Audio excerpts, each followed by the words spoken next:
Yo les bros, j'espère que vous allez bien. On se retrouve aujourd'hui pour le spoiler du chapitre 1068 de One Piece. Après avoir patienté bien sûr 2 semaines, nous sommes bel et bien de retour avec le chapitre 1068 de One Piece, notamment ce qui va devoir se produire dans ce chapitre.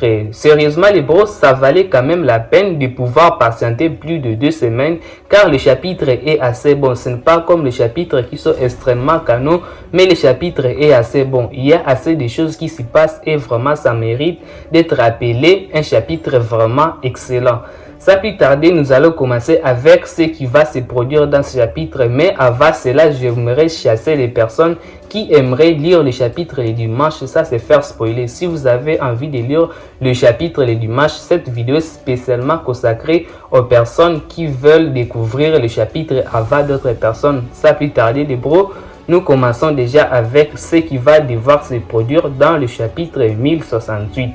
Et dans les bros, le chapitre 1068, lui, il est intitulé Les rêves des génies. Sur la page de couverture, nous allons retrouver John et César qui continuent à se battre alors ils se souviennent de leur séjour dans le groupe de Mads. Le titre du chapitre fait référence aux rêves du docteur Vegapunk et de l'énergie gratuite à toute la planète. Mais ces recherches l'ont mené à une mystérieuse et ancienne source d'énergie qui s'avérait être une énergie du siècle oublié. Pour cela, le gouvernement mondial a envoyé des CP0 pour pouvoir tuer le docteur Vegapunk parce que celui-ci connaît vraiment beaucoup de choses. Voilà le pourquoi il veut quitter Egghead et demande à Luffy son soutien. Rob Lucci ordonne au Séraphin de Kuma de les téléporter sur l'île Egghead. Après cela, nous allons voir Shaka ordonner l'ordre de libérer un serpent mécanique et un aigle mécanique ainsi qu'un requin. Bien que le requin est déjà présenté au chapitre 1060 car c'est lui qui avait divisé l'équipage de Mugiwara en 2 parties, donc lui nous l'avons déjà vu, mais le serpent et l'aigle nous les avons jamais vus. Il sera en fait intéressant de pouvoir les voir. Petit rappel, ce ne sont pas réellement de vrais serpents, ce sont des serpents robotisé, donc c'est comme un peu le requin qu'on avait vu. Ce n'est pas extrêmement un vrai requin, il a été programmé pour une mission bel et bien spéciale et si on les libère ici c'est juste pour pouvoir leur dire oh non nous sommes attaqués. Leur devoir est de pouvoir arrêter les CP0 qui s'approchent et s'avérer être comme une menace. Lucci va utiliser une technique assez spéciale sur les Vegapunk appelée Atlas et il est gravement endommagé, littéralement détruite. À la fin du chapitre 1068 de One Piece, nous allons voir le groupe de Luffy et celui de Lucci tomber nez à nez. Et bah voilà les bros, voici le chapitre 1068 de One Piece, un chapitre qui valait quand même la peine de pouvoir patienter, un chapitre qui est quand même assez bon. Il nous promet vraiment beaucoup de choses et la suite sera extrêmement intéressante. Mais avant que nous puissions nous quitter, j'aimerais d'abord aborder certains points qui ont été vraiment intéressants. Concernant la page de couverture, je suis sûr que vous connaissez déjà le groupe Mads. Celui-ci était composé de César Claude, de Vegapunk, de Queen ainsi que de John. Il sera en fait aussi intéressant de pouvoir voir ce qu'ils vont pouvoir se souvenir.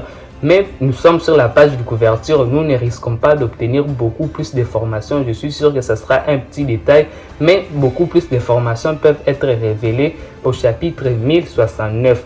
Le titre du chapitre lui fait référence au rêve du Dr Vegapunk, comme vous le savez très bien avec le précédent chapitre, lui qui avait montré ce que le Dr Vegapunk voudrait faire. Donc comme créer internet, ce qu'il voudrait faire, et je crois le chapitre lui va un peu plus approfondir que le Dr Vegapunk a vraiment l'intention de pouvoir faire. Mais c'est ici là où les choses se compliquent. Le docteur Vegapunk a assez beaucoup trop. Le scénario que le docteur Vegapunk puisse être tué par le CP0, c'est déjà produit par le passé, sauf que la marine était menée à ça. Je suis sûr que vous connaissez l'événement de Wara et vraiment sont partis très loin. Ils ont touché au tabou du monde entier, ils ont touché au siècle oublié. Pourtant le gouvernement mondial interdit à toute personne de pouvoir faire les recherches sur le siècle oublié. Alors c'est pour cela on a détruit l'île Ohara parce qu'ils connaissaient beaucoup trop de choses et c'est pour cela le gouvernement mondial veut réellement aujourd'hui tuer le docteur Vegapunk.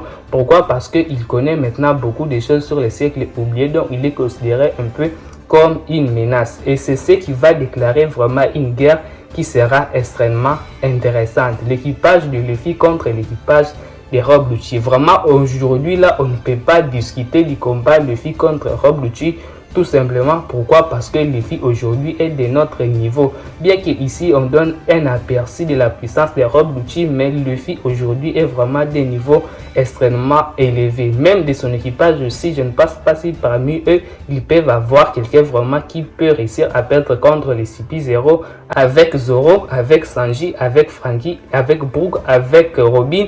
Vraiment, c'est assez intéressant de voir comment l'équipage de Luffy est devenu assez grand et je ne pense pas que ceux-ci pourront réellement perdre contre les CP0. Alors, il sera effectivement intéressant que nous puissions voir la suite de One Piece. Comment est-ce que les Mugiwara vont réussir à pouvoir se débarrasser du CP0. Évidemment, le docteur Vegapunk voudrait utiliser Luffy comme une sorte de taxi. D'ailleurs, le youtubeur Goji l'avait mentionné, c'est quelque chose d'assez intéressant. Sa théorie parvient à pouvoir se concrétiser dans cette vidéo, ce qui s'avérait être très intéressant. Bref, les bros, je voulais aborder cela dans cette vidéo pour pouvoir apporter un peu plus d'analyse sur ce qui est en train de se passer aujourd'hui. One Piece est une œuvre vraiment magnifique, donc les bros, je vous invite à attendre la suite. Sur ce, on se retrouvera soit le dimanche, soit le samedi pour ma vidéo théorique sur les pirates Shanks et Oro. Merci à vous d'avoir regardé cette vidéo. Prenez extrêmement soin de votre futur et de vos proches les bros, car cela c'est le plus important. Excellente fin de journée à vous tous et je vous dis peace les bros.